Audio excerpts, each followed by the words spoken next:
What's going on? This is Julian, and we are back with another video. Unfortunately, talking about some more craziness in the video game space. Every time I think I'm out, they pull me back in. So of course, I had another video where we talked about Microsoft shutting down 3 Bethesda studios and kind of throwing one in with the ESO team.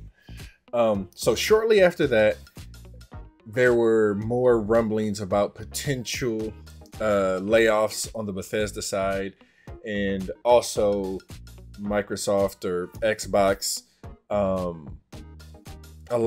giving people the option of early retirement or taking a severance voluntarily. And some of those roles were in HR, if I believe correctly, production, art, social media, things of that nature.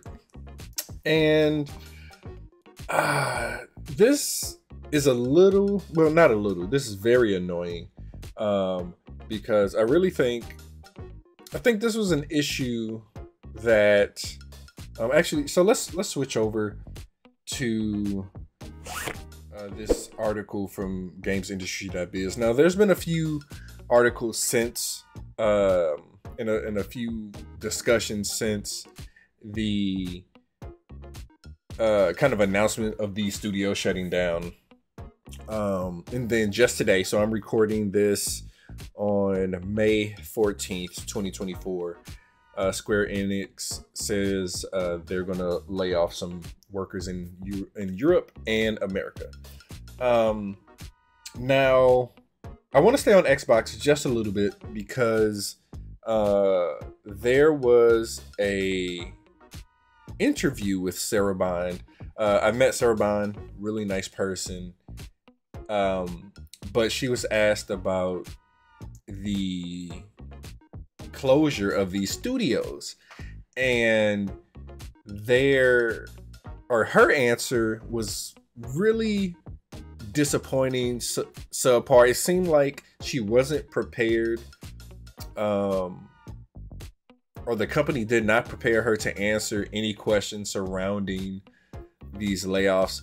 But she is the president of Xbox now, so people are looking forward to what these executives have to say. So what I'm going to do right now is just insert a clip with just some of the interview, some of her answer right here. Platform where you can play GTA, but you can also play Power World, where you can play Call of Duty, and you can also play Pentiment. That doesn't change. And frankly, our commitment to Bethesda and the role that it plays is part of Xbox in everything we do. It's actually been pretty fantastic. I don't know if you've gotten a chance to check it out. The Fallout TV show was on Amazon. Okay, we're back. Now I want to kind of, not take the heat off of Xbox, but I want to talk about the gaming industry as a whole. I feel like what's happening now and what has happened over the last year or two was an issue long before 2024. So you could start to see some of, I don't think, let me think about this a bit.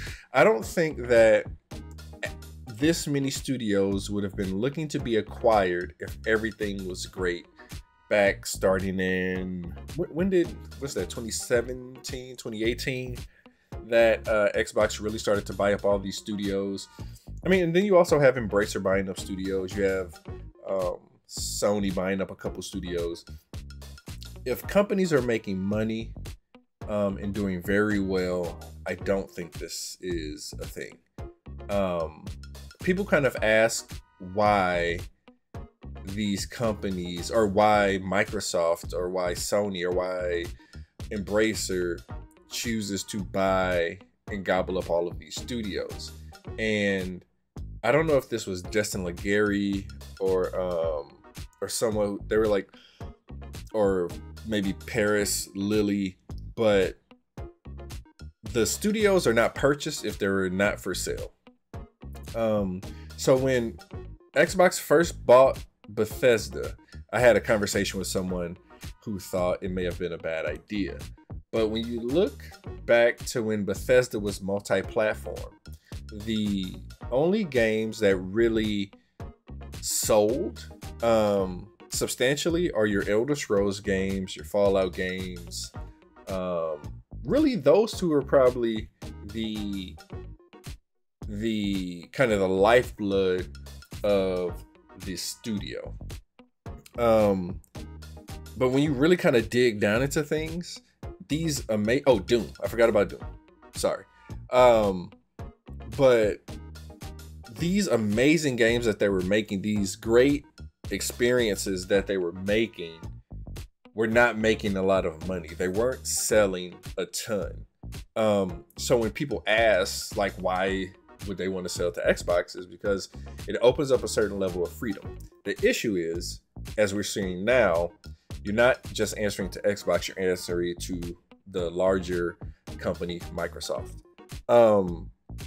But kind of going back, it's really difficult. The gaming industry so once I actually got a job at Xbox and I started talking to these people who have been in the industry for 20, 25 years, 30 years,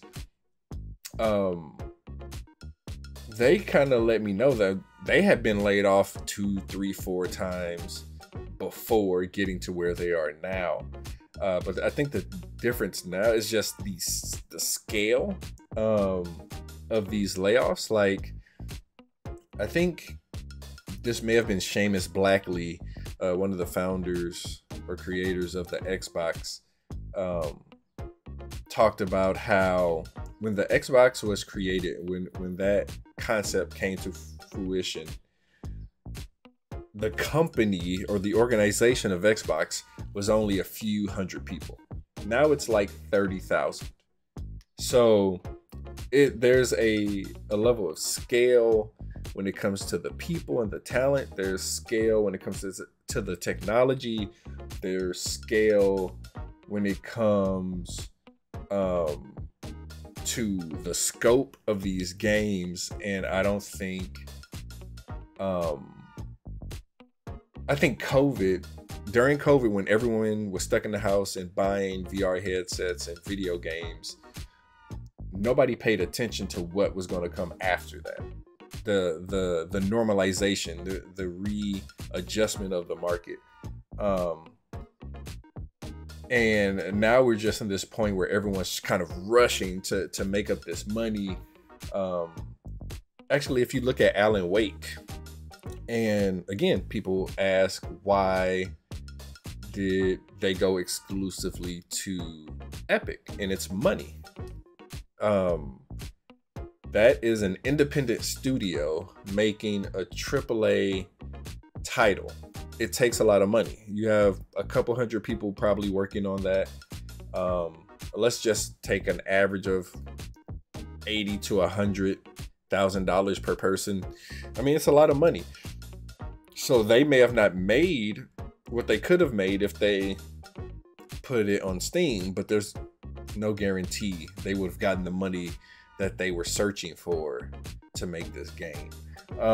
So, I mean, overall, I really am kind of disappointed because now you have people trying to get into the gaming industry, and they're going against people who have been laid off with 5, 10, 20 years of experience, coming for jobs that are kind of lower than what they had before. Like I said, it took me 8 months before I found another job, and that wasn't in gaming. So I think this is definitely a huge correction in the market. It definitely sucks. You've had games that have entered the space like Fortnite, Apex, Call of Duty that people are spending all of their time in, and it's it's not really realistic as the economy kind of gets worse. People don't have the money to buy 5-6 large titles a year, and sometimes that takes away attention from indie studios as well. So yeah, I don't really.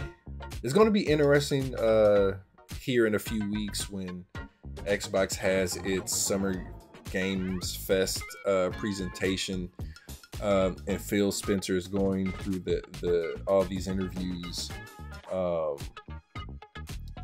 I really want to hear what they have to say to their audience. Of course, I mean, I'm not going to go burn the Xbox that I paid hard-earned money for, and I'm still an Xbox fan.